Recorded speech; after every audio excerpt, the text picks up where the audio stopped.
I think a lot of points that I was going to say have been made. But if we had all the resources that we needed, there's only a few things I would ask for myself. Time, communication, equity, legacy. These are the things that we want. I live in an area of London that's going through a massive regeneration, and also is a new opportunity area. For many of our local people, they don't know what that means. In fact, what it means, it gives the developers a chance to come in, take over what they call public realm.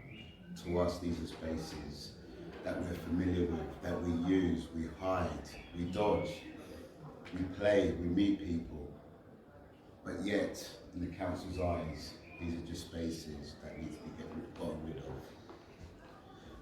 What do we want as a community? We want some of those 4 things that I mentioned earlier. Time.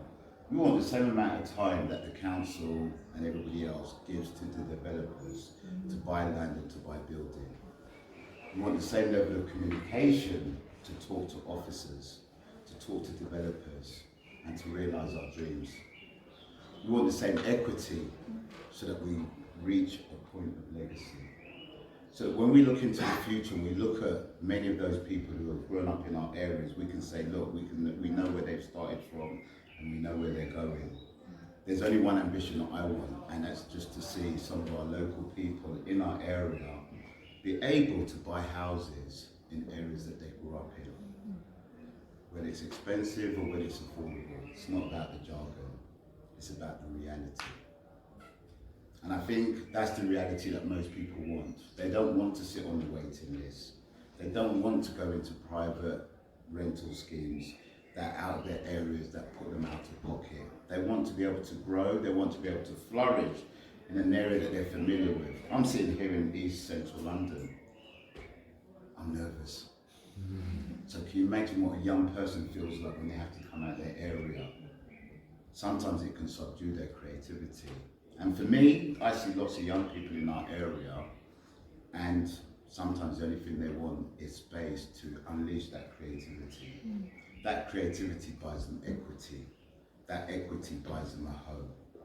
And that's one thing that will make them happy. So if we had all the things, if I had all the resources, like somebody said earlier, I wouldn't be here.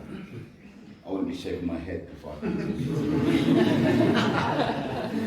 But at the same time, maybe I might not have met all the people I've met on my journey, met loads of incredible people.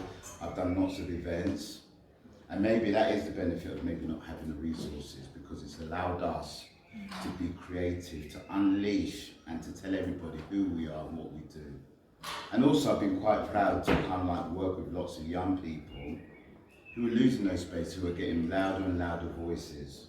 And I think the louder our voices become, the more we can do and the more we can change. I think the only message that I really want, to say to developers and to architects is to really listen. There's an opportunity for everybody. It doesn't have to be one-sided. As Biggie says, more money, more problems. But more people, more solutions. Thank you very much.